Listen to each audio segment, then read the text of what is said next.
Hey there, I know so many people right now who are extra busy, so I thought it would be helpful if I showed you 20-minute dinner ideas. All of these dinners are so simple to throw together and they are delicious, so I hope you enjoy these 5 recipes today. Let's go get to cooking. We're getting kicked off today by making this flavorful pasta zucchini skillet. So I'm starting out by cutting up my veggies, 1 onion, 1 zucchini, and about 2 cups of cherry tomatoes. I set them to the side, and now I have my 12 ounces of Italian style chicken sausage right here. I just sliced that chicken sausage into discs like this. Now over to my hot pan on the stove, I added 2 tablespoons of olive oil. Once the oil was hot, I added in the onion that we diced up along with the chicken sausage. Just cook this until the chicken sausage starts to brown. Now that our chicken sausage has that nice golden brown color on it, I'm adding a dash of salt and pepper right in there. Next, add 4 cups of chicken broth, and then you'll scrape all the bits off the bottom of the pan. All of those bits on the bottom of the pan do have a ton of great flavor. So now that I am through with that, I'm adding in about 10 ounces of pasta. You could use any type of smaller sized pasta you have on hand. I chose to use ziti. So now I'm going to bring this up to a boil and let it simmer until my pasta is fully cooked and the liquid is pretty much gone. Now that my pasta is cooked, I added in the zucchini that we cut up from earlier, and I'm going to let it cook in with the rest of the ingredients for about 2 to 3 minutes or until it's tender. So now that it's tender, I'm adding in the juice from a half of a lemon, and then you are going to add in your 1/4 cup of Parmesan cheese. Give this a stir to let the Parmesan cheese melt down, and then the very last thing you will be doing is tossing in the tomatoes that we cut up earlier. Give this one last good stir, and then it's ready to serve. Here's my big bowl of pasta. I topped mine with a little bit of fresh basil on top. This pasta has a ton of great flavor. It has simple ingredients in it, and it really does come together in no time at all. I do think you'd like this one. Now we're getting started on these ranch chicken avocado burritos. So to begin, in my large Ziploc bag right here, I'm adding 2 large chicken breasts that I sliced in half horizontally so it appears as 4 chicken breasts. I do like to cut my chicken like that just so it cooks up a lot quicker. Anyways, to the bag, I'm adding 1.5 tablespoons of taco seasoning, 3 tablespoons of olive oil, 1 tablespoon of lime juice, and 1/2 cup of fresh cilantro. I gave this a really good shake, and then I let this marinate in my fridge for about 1 to 2 hours. If you don't have time to let this marinate, you definitely could skip that step. Now it's time to begin to cook up our chicken, so I'm using my grill pan. If you don't have a grill pan, I totally understand. You could use a regular pan on the stove, or you could cook your chicken up on the barbecue grill outside. So after I placed the chicken down on my pan, I cooked it on each side until my chicken reached 165 degrees internally, and then I removed it to a separate plate and cut it up. So now it's time to assemble our burritos. I have a large burrito-sized tortilla right here. I added a little bit of Monterey Jack cheese to the bottom, and then some of the chicken that we cut up, along with sliced avocado, fresh cilantro, and then a little bit of ranch. On the very top, I topped it with more cheese, and then I rolled it up to the best of my ability.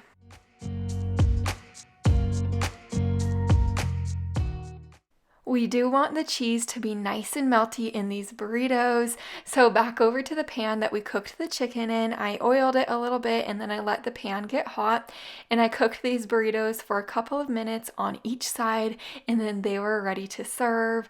These burritos are so good. My mom actually made burritos just like this when I was growing up, and I would devour them. They are amazing. My entire family enjoys them. I haven't made sesame chicken in such a long time, so now that's what we're making. To begin, we're going to start on the sauce. In this little bowl, I added 2 tablespoons of low sodium soy sauce. Next, 2 tablespoons of rice vinegar, 2 tablespoons of oyster sauce, or you could use hoisin sauce. And then the last thing I added was 1 tablespoon of cornstarch. Whisk this up really well so the cornstarch is smooth and everything is well combined. I have 2 tablespoons of hot vegetable oil in my pan right here. To the oil, I added 1 pound of cubed chicken thighs.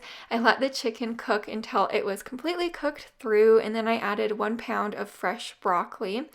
I'm also adding in a tablespoon of minced garlic and ginger at this point. I gave this a really good stir and I let the broccoli cook for a few minutes until it started to get soft. Now I'm adding in my 1/4 cup of water and the sauce mixture that we made up. Give this a good stir, let the sauce thicken, and then it's ready to serve. I served mine over a bed of white sticky rice with plenty of sesame seeds and sliced green onions over the top. The chicken has a nice rich flavor and that broccoli was cooked perfectly. I really think you'd love this meal. It is a total hit in our house. Now we're getting started on the easiest tortellini bake ever. To get this one started, in my pot of boiling water, I'm adding about 5 cups of frozen cheese tortellini in. I cooked this tortellini according to the package directions.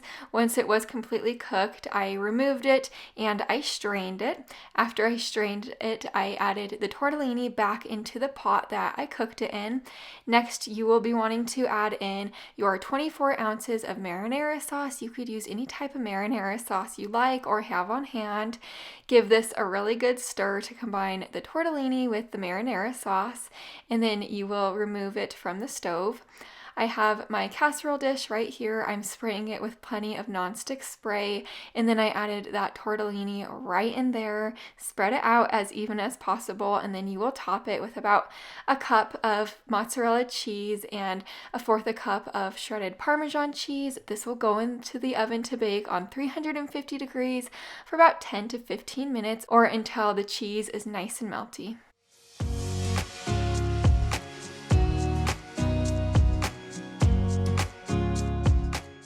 This is definitely a pantry staple type of meal in our home, just because when I don't really know what I'm going to cook for dinner, I typically always have these ingredients on hand and it comes together in no time at all. Now we're making ravioli with a nice, rich, creamy sauce. To begin, in my pot of boiling water, I'm adding 18 ounces of cheese ravioli in, or you could use mushroom ravioli or any type of ravioli you like. In this pan right here, I have 4 tablespoons of melted butter.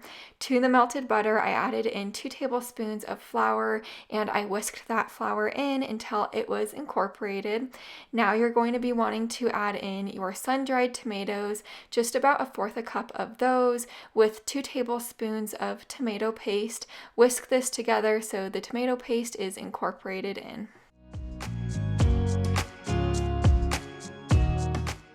Now it's time to add in our 1/2 cup of chicken broth, so go ahead and whisk it in right now and then bring this mixture up to a simmer. After that, it is time to add in our 1 cup of heavy cream. I'm slowly adding the heavy cream in and whisking it while I add it in.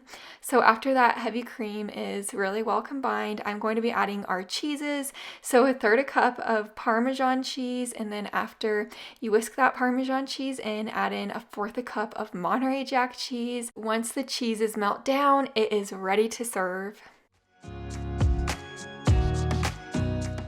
I poured plenty of the ravioli sauce over the ravioli that we boiled up. I sprinkled the top with fresh tomato and fresh parsley for color.